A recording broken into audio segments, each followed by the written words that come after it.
Terima kasih Anda kembali bersama kami di Kompas Malam. Saudara Ketua Umum Partai Golkar, Bahlil Lahadalia, menegaskan dukungan ke Airin Rahmidiani dan Ade Sumardi bukan karena pengaruh pidato Ketua Umum PDIP, Megawati Soekarno Putri. Ketum Partai Golkar, Bahlil, menyebut sikap partainya ini sudah dikomunikasikan dengan Parpol Koalisi Indonesia Maju, terutama Ketum Partai Gerindra Prabowo Subianto. Ia menegaskan keputusan ini tidak terpengaruh oleh pidato siapapun, karena sudah ada kajian mendalam dari Partai Golkar. Diberikan karena pimpinan Kim juga sudah memberi restu kepada Ibu Airin di Banten atau karena pidato Ibu Megawati kemarin? Oh, nggak ada dengan pidato si A, si B, si C. Partai Golkar ini independen. Partai Golkar ini tidak akan bisa dipengaruhi oleh pidato si A, pidato si B, dan pidato si C.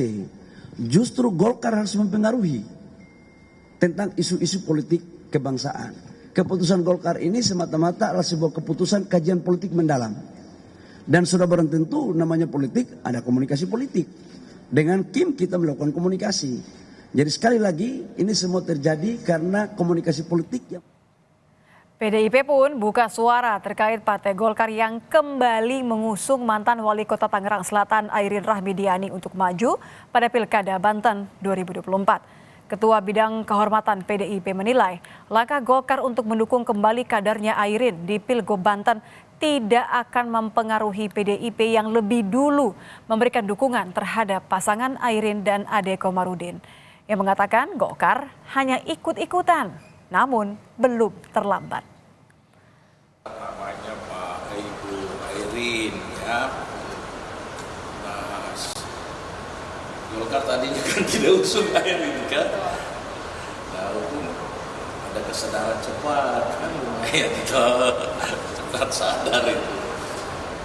Pak, kamera Pak, boleh Pak? Kita juga kamera Pak. Paham kondisi Golkar seperti saat itu yang kita mengerti. Jadi tidak ada soal.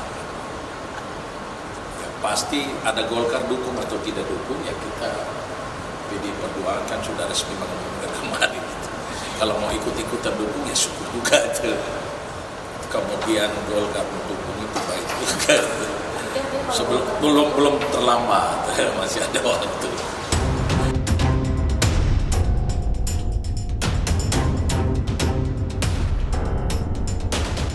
Habis merah, terbitlah kuning terang.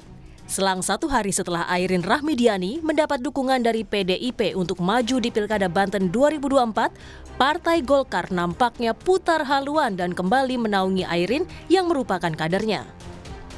Ketua Umum Partai Golkar, Bahlil Lahadalia, mengibaratkan sudah sepatutnya seorang ibu yang telah melahirkan dan membesarkan mengantar anak kandungnya untuk ikut berkompetisi. Bahlil juga berkelakar tak akan meminta Bacawagub Ade Sumardi yang merupakan kader PDIP untuk menukar baju menjadi warna kuning. Kami tidak akan minta untuk menukar warna baju untuk baju kuning. Bapak tetap kami bangga dengan baju merah saja. Sebelumnya, saat mendapat rekomendasi dari PDIP, Airin sudah diwanti-wanti Ketua Umum Megawati agar tak setengah hati ikut partainya di Pilkada serentak. Salah satunya dengan ganti memakai baju warna merah hitam. PDI Perjuangan atau mau dompleng aja gitu loh, saya nggak mau lagi. Ya kalau konsisten aja, kalau mau jadi masuk PDI Perjuangan ya jadi dengan namanya lahir batin tuh ya rohnya roh PDI Perjuangan.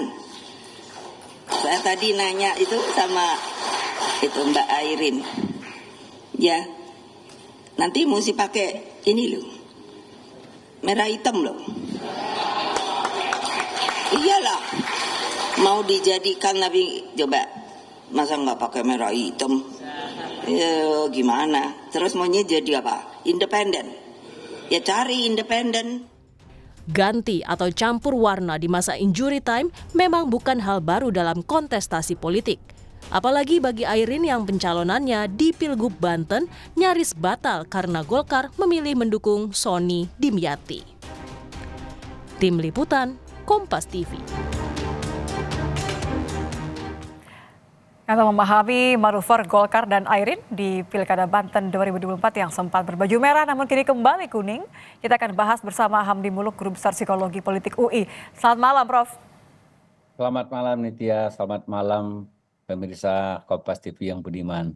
Ya, yang juga hari-hari ini dibuat bingung warna-warni di pilkada begitu ya. Menurut Anda, apa yang membuat Golkar ini ubah haluan? Ada tekanan politik atau kembali realistis? Dengan melihat sebenarnya kan elektabilitasnya Airin di Banten ini tinggi. Ya, betul. Jadi begini, ini memang konstelasi permainan politik hari ini itu terlihat terimbas oleh pasca putusan MK yang memberikan angin segar untuk yang sebelumnya banyak kritik orang juga bahwa perilaku politik hari ini adalah politik kartel. Jadi dengan ada ambang batas yang ketat itu partai-partai bisa bersekutu untuk membuat kartel gitu sehingga bisa saja menyingkirkan calon-calon yang secara elektabilitas, popularitas tersingkir tidak kebagian tiket. Itu kan yang terjadi dengan Airin? Itu yang terjadi dengan Airin kan. Jadi walaupun sebenarnya Airin itu punya bargaining position yang bagus, bahwa dia punya elektabilitas yang jauh lebih tinggi daripada Sony Dimyati itu, ya dia punya basis sosiologis keluarga Hasan itu di Banten mengakar gitu. Dia memenangkan juga motor penggerak pemenangan Golkar di Banten itu. Soalnya bargaining positionnya, tapi mungkin ketika terjadi permufakatan di Kim itu untuk mengusung Sony dan Dimyati itu dan artinya hak veto untuk itu tampaknya ada di Gerindra ya. Jadi nggak nembus gitu loh. Akhirnya nggak nembus ke sana. Jadi korban kesepakatan koalisi begitu. Ya, jadi ada kalau orang mengatakan ini agak permufakatan jahat gitu, wah ini jahat itu. Jadi dikunci akhirnya kan, dan dia juga nggak bisa dapat restu dari Prabowo. Nah, dengan begitu, tetapi pasca putusan MK kan ada angin segar bahwa ambang batasnya turun dan bisa misalnya lewat PDIP misalnya. Nah, itu yang Airin. Nah, menjadi hal itu memang konstelasi bisa berubah drastis, terutama untuk perhitung-hitungan Golkar ya, hitung-hitungan Golkar. Kalau misalnya per hari ini, kalau kita percaya survei itu cukup prediktif begitu, bahwa di survei kan pernah diuji itu, head to head elektabilitas Airin dengan Sony itu. Yang menggetarkan hati Golkar apa ini, Prof? Kembali kok akhirnya kembali mengusung. Golkar realistis dong. Artinya kalau dilihat hasil survei, Airin melawan Andra Sony itu jauh elektabilitasnya, menang head to head gitu loh. Kalau nggak salah saya angkanya di sekitar 70 berbanding 10% lah, 11% gitu ya. 12% belum menentukan, belum. Jadi artinya Golkar justru membuang-buang kesempatan emasnya, kader bisa menang. Jadi batal lah permufakatan jahat yang Anda katakan tadi. Batal lah, apapun namanya ya, kalau kita mau mengatakan permufakatan jahat gitu lah, permufakatan atau permufakatan yang memang disepakati dengan hitung-hitungan tertentu begitu ya. Nah mungkin artinya Golkar semacam datang lagi ke Kim gitu, misalnya saya tidak ikut kesepakatan ini misalnya ya. Apakah ada barter-barter lain misalnya kalau nggak ikut gitu, nggak apa-apa misalnya.